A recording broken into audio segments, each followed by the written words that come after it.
Tewasnya Gajah Mada di Kerajaan Tamyang Aceh. Negeri Raja Muda sedia sangat kaya dengan kisah yang melegenda. Berbagai kisah rakyat masih banyak yang belum tertulis dan atau diketahui secara meluas. Hakikat, kisah-kisah yang dituturkan oleh rakyat pada umumnya, sangatlah syarat dengan makna dan juga sebagai cerminan filosofi kehidupan mereka yang sesungguhnya. Demikian juga halnya dengan sejarah, asal-usul negeri Tamyang serta kisah perseteruan antara Raja Tamyang dengan pasukan Majapahit yang terkoneksi dengan kabar tentang putri sang Raja Tamyang yang cantik jelita dan akan menjadi pertimbangan spesifik dari pasukan Gajah Mada pada saat itu. Oleh karenanya, banyak pihak berupaya menelusuri legenda yang masih misteri tersebut. Gajah Mada Tamyang pada awalnya merupakan satu kerajaan yang pernah mencapai puncak kejayaannya di bawah pimpinan seorang raja muda setia yang memerintah selama tahun-tahun 1330 sampai tahun 1366 Masehi. Pada masa kerajaan tersebut, wilayah Tamyang dibatasi oleh Sungai Raya, Selat Malaka di bagian utara, Besitang di bagian selatan, Selat Malaka di bagian timur dan Gunung Segamat Gunung Bendahara Wilhelmina Gebekte di bagian barat.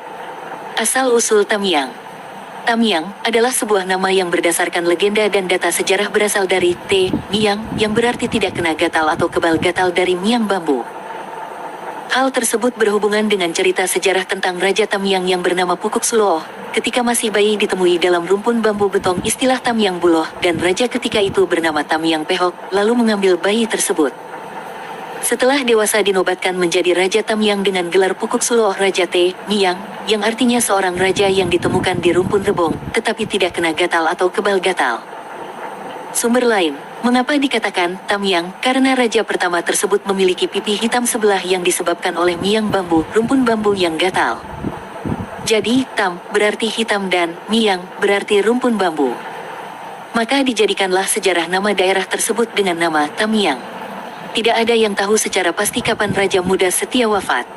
Alkisah menceritakan bahwa ketika musuh memasuki wilayah kerajaan Tamyang, sang raja sedang asyik bermain catur dengan permaisurinya. Dan tidak lama kemudian, burung beo selaku hewan kesayangan raja menginformasikan bahwa ada pihak musuh yang memasuki wilayah kerajaan. Berhubung raja merasa sudah memperkuat barisan pertahanan pintu masuk, maka sedikit pun tidak ada kecemasan di dirinya, mengingat laporan apapun belum didengar dari para pasukan terpercayanya.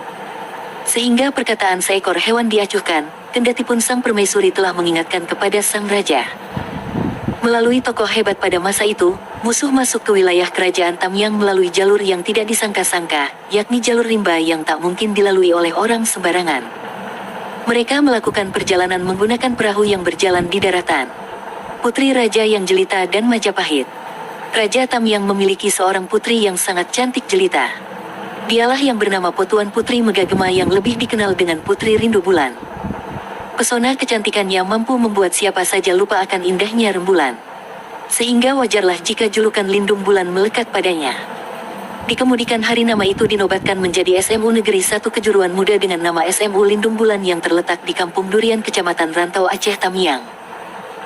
Putri Rindu Bulan yang dikabarkan akan ditunangkan dengan pangeran dari kerajaan Perlak, menjadi sorotan bagi raja-raja di beberapa kerajaan untuk mempersunting dirinya, tak terkecuali patih kerajaan Majapahit yang dikenal dengan sumpah palapanya, yakni Gajah Mada.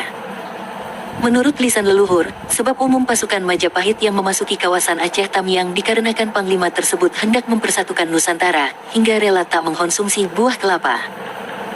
Namun di balik itu ternyata sebab khususnya adalah karena lelaki yang dipercaya sebagai pemersatu bangsa itu terpikat atas keindahan dan kecantikan putri bungsu Raja Muda sedia yaitu Putri Lindung Bulan, untuk dijadikan hadiah bagi sang Raja Prabu Hayam Wuruk.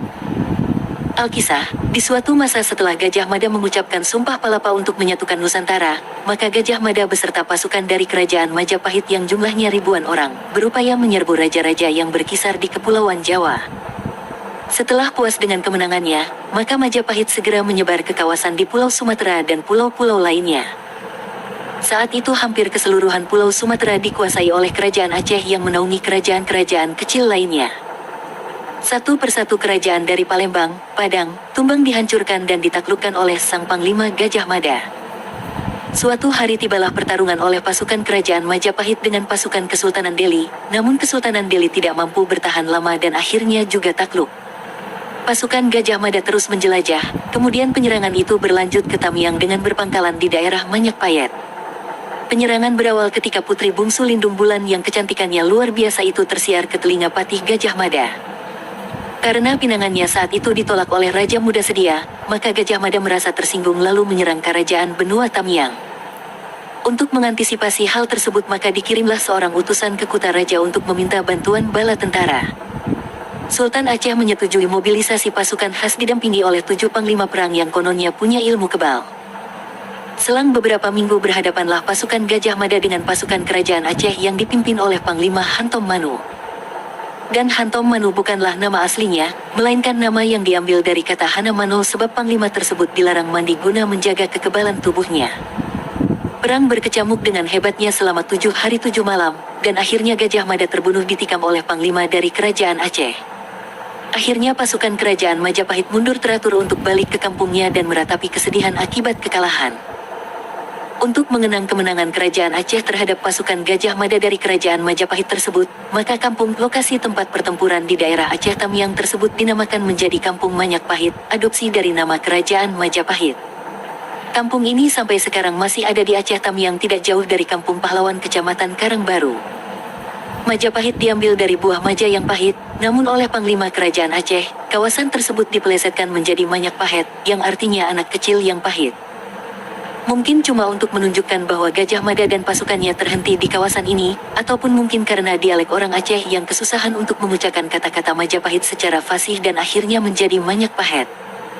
Pada cerita rakyat secara umum, Gajah Mada menghilang karena menuju nirwana terbang ke surga akibat bertapa dan menjadi dewa, namun hal tersebut menurut pengalaman lisan leluhur Aceh Tamyang. Kisah menuju nirwana merupakan kedok dari pasukan Gajah Mada untuk menjaga moral dan nama baik agar tetap tinggi dan tidak malu akibat gagalnya Gajah Mada memenuhi Sumpah Palapa. Tentang kebenaran cerita tersebut, siapa yang tahu jika tidak dilakukan penelitian sejarah secara lebih lanjut. Namun mendengar nama desa Manyak Pahit dan hikayat cerita masyarakat di sekitar kawasan Tamyang, sekiranya memang hal tersebut benar adanya. Namun sejarah Indonesia tidak pernah menceritakan apapun tentang tewasnya Gajah Mada di kerajaan Aceh Tamyang. Yang ada hanya semangat dan sumpah palapa oleh seorang Patih Hayam Wuruk tersebut sebagai oknum yang dianggap pemersatu Nusantara. Mohon maaf jika ada kesalahan penceritaan, kesalahan penyebutan nama dan sebagainya. Mungkin legenda ini bisa dijadikan objek kajian para sejarawan atau pihak terkait lainnya untuk mengobservasi lebih lanjut akan kebenaran cerita, sehingga memberi banyak pengetahuan dan kemaslahatan bagi orang banyak.